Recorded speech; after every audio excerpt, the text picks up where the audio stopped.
was Sunday, bloody Sunday in college football. Deshaun Foster and Brent Pry both let go from Power 4 jobs. And we've already covered Deshaun Foster. We did that on Monday. Well, today we are going to look at top 10 candidates to replace Brent Pry in Virginia Tech. Who are 10 guys who can take that step up from coordinator, or if they're already a head coach, take that step up into the Power 4 and take over a job at Virginia Tech that, even though, it's in the ACC, even though it's not one of the top schools in the country, it really can be a very, very good job. Before we go any further, though, is your college football team, are they winning? Do they have a winning record in 2025?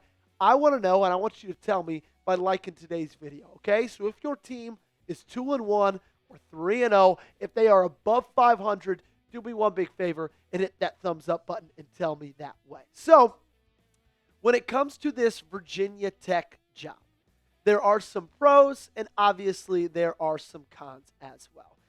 In my opinion, the biggest pro is you could come in, and since you're playing in the ACC with, Clemson obviously taking a step back, you do have the Virginia Techs the Georgia Techs in the world to worry about. But, there's just not that crazy amount of talent in the ACC. So somebody realistically could come in there, bring in a good transfer portal class, maybe do a year or two of building the baseline with really good recruiting, and be competitive to win a championship in the ACC very, very quickly. Now, unfortunately, it's going to be hard to recruit there because you are in that southeast region. You are very, very close to the Alabamas, the Georgias, the Floridas, the South Carolinas, the North Carolinas. You are recruiting against all the SEC schools in that region of the country.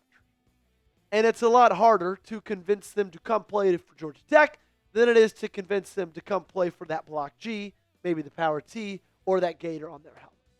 That's your biggest con when it comes to Virginia Tech. But here's 10 guys who I think could be up to the challenge. We're going to start with a guy who's already in the ACC. How about Garrett Riley, the Clemson offensive coordinator? Now, the shine on Garrett Riley might be a little bit more dull than it was a few years ago when Clemson hired him away from TCU. If you remember back to that 2022 season, he was a wizard with that TCU offense under Sonny Dykes, coaching Max Duggan to a Heisman finalist level and being part of the reason that that team made it all the way to the national championship. Now, don't ask how they did the national championship, but still, for little old TCU, the fact that they got there was very, very impressive. He spent the last couple years in the ACC. He spent the last couple years recruiting in that southeast region. I think he is a name to watch, at least to be called on to see how he'd feel about that opportunity. Shannon Dawson, the Miami offensive coordinator, he's a name we have to talk about in this regard because he's done such a fine job with Miami, done such a fine job with Georgia Tech, and he's coached under a really, really good head coach in Mario Cristobal that has a lot of experience over these past couple of years. He took a guy in Carson Beck, like we mentioned earlier, who was pretty much, I don't want to say cast away by Georgia, but Georgia was not very interested in bringing him back to play for the Bulldogs. They said, fine, we'll take him. And so far, through the first 3 weeks of the college football season, that Miami offense is absolutely humming. Dawson spent a lot of time in college football, could be looking to take that step up in the ranks from coordinator to head coach. I want you to do it, though, okay? Do it for me. I've named 2. I'm about to name 8 more. You give me one in the comments section. That is a Brent Pry replacement.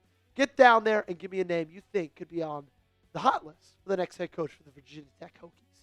Up next is Alex Golesh, the head coach of USF.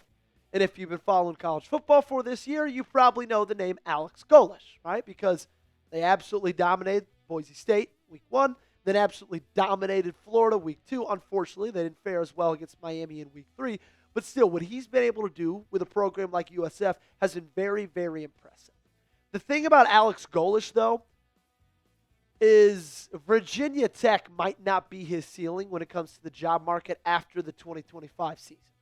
Because there's some bigger Power 4 jobs that I think are going to come open, and I'm talking about a school like Florida, that I think they would be very, very interested in a guy like him, okay?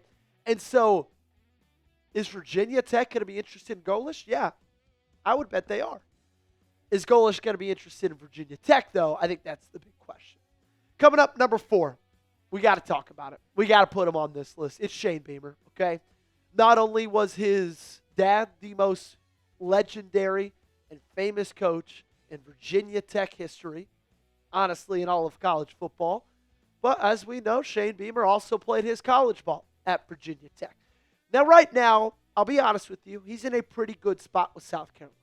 It does not seem like he's going to be losing that job anytime soon unless Lenore Sellers is completely 100% healthy for the rest of the season and they absolutely lose out. I think he's safe where he is. I think he's going to stay where he is, but you can bet your bottom dollar that Virginia Tech is going to do all they can to recruit him to come home to Blacksburg.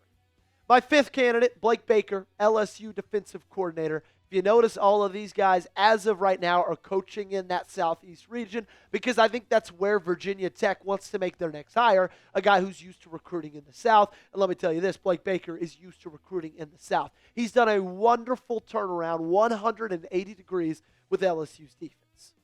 When Brian Kelly got there, he had a Heisman-winning quarterback with Jaden Daniels, who couldn't seem to win double-digit games because their defense continue to let up 40, 50 points every single game. Well, since Blake Baker's gotten there, LSU's been unbelievable on the defensive side of the ball. Most notably, and most recently, forcing 5 interceptions from DJ Lagway. Okay? He's going to be on their short list, but he, kind of like Alex Golesh, I think is going to be on a lot of people's, and so Virginia Tech might not be the most attractive job offer that he gets this offseason. It's prediction time. What do you think Virginia Tech's final record will be? You let me know in the comment section down below. They dropped a bad one to Old Dominion this past weekend. Obviously, that's what got Brent Pry hired, but you let me know, You let me know what their final record is going to be. We got to take a second to tell you about our awesome sponsor of today's video. That is our wonderful friends over at PrizePicks. And look, you and I make decisions every single day. But on PrizePicks, being right can get you paid. Don't miss any of the excitement this season's on PrizePicks, where it's good to be right. PrizePicks also offers injury reboots. If one of your players leaves the game in the first half and doesn't return, PrizePicks won't count it as a loss.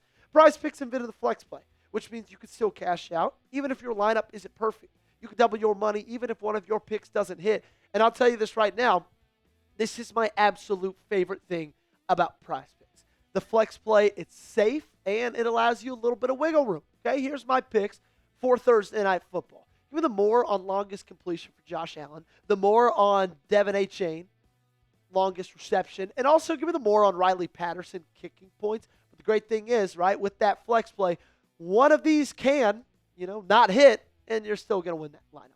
So download the PrizePicks app today. Use code CLNS to get $50 in lineups after you play your first $5 lineup. That's code CLNS to get $50 in lineups after you play your first $5 lineup. The link to this promo is in the comments and description of today's video. PrizePicks, it's good to be right. Up next, we got to talk about Bob Chesney. No, he is not the long-lost brother of Kenny Chesney. Rather, he is the head coach of the JMU Dukes. Look, JMU's had a pretty good run over these last few years. And part of that is because of Chesney. And he's a guy that would be, staying in that region of Virginia, that region of Virginia and be able to recruit in the same state that he's been recruiting with. Now, he's done a good job, Chesney has, taking over for Curt Cignetti when he left for Indiana. They haven't had quite the same success, but still, that program's been chugging right along. That program's been doing a lot of really good things. He's a young up-and-comer who already knows what it's like to be a head coach. I think for Virginia Tech, that's an attractive thing. Michael Vick. We couldn't put together a top 10 list of Virginia head coach candidates without putting Michael Vick on this list. Obviously, he's in his first year coaching at Norfolk State. Obviously, that's going to go how it's going to go, and it's gone how it's gone. And I would say to you, if this was 3 years from now, Michael Vick, depending on Norfolk State's success, might be at the top of that list. But because he's so young still, because he's only coached 3 games as a head coach in college football career, I don't think he gets that shot yet. But I think they maybe think about it. If the job pool isn't what they think it's going to be, maybe Michael Vick gets that shot. Maybe he gets that call. I think he'd bring that same Deion Sanders effect to where he'd be a wonderful recruiter. You would just have to surround him with a really good staff. And they might have the ability to do that. Jon Sumrall is a name we got to talk about. Tulane head coach currently. You wonder if he would want to take the chance on a Virginia Tech job when he might have some better jobs already lining up for him. Because Tulane, as we know, over the last half decade, has pretty much consistently been a competitor. But also, it would be a step up from him, right? Going from Tulane to Virginia Tech, making that step to the Power Four, I think would be a big thing for Jon Sumrall. We know he's been able to win. We know he's got that ability. Now, sure, they're not winning in the same vein as they did over the past couple of seasons, but still, I think he's a guy Virginia Tech's going to take a look at. The Marshall head coach, Charles Huff, well, he just led Marshall to beat the Hokies, I think it was last year. And so, you know what they say, if you can't beat them, hire them a year later to be your head coach. And that might be the move with Charles Huff. Marshall's been a tough out for a lot of Power 4 programs over the past couple of seasons. He's been he's done a very, very good job with the Thundering Herd. Dan Mullen, he's my last guy on this list. Currently the head coach of UNLV. They just have had some, pretty good wins so far this season.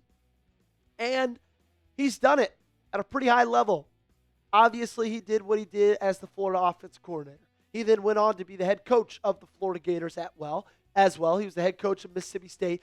He's pretty much consistently won every single place he's been. The big knock on Dan Mullen is he doesn't really like to recruit.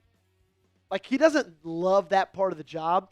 In this day and age, that's a big part of the job. However, it's less important than it was in the past because of the transfer portal and because of NIL. So maybe you take a shot on him, of course, a guy who's won as a head coach before at some bigger schools in Virginia Tech. I want you to do me something. Rate the Virginia Tech coaching job 1 to 10. Okay? 10 being like it's the best job in the country. Like a 10 job would be like Ohio State, Alabama, Oregon, one of those. A 1 would be like, I don't know, what's a 1, Gage? Like the worst power, maybe a 1 is like Rutgers, okay? Scale it for me on a scale of Ohio State to Rutgers. That's going to do it for today's show. Thank you so much for tuning in with us. Make sure you're subscribed to the channel. Daily videos right here, college football, NBA, NFL. If you love sports, you'll love Chat Sports.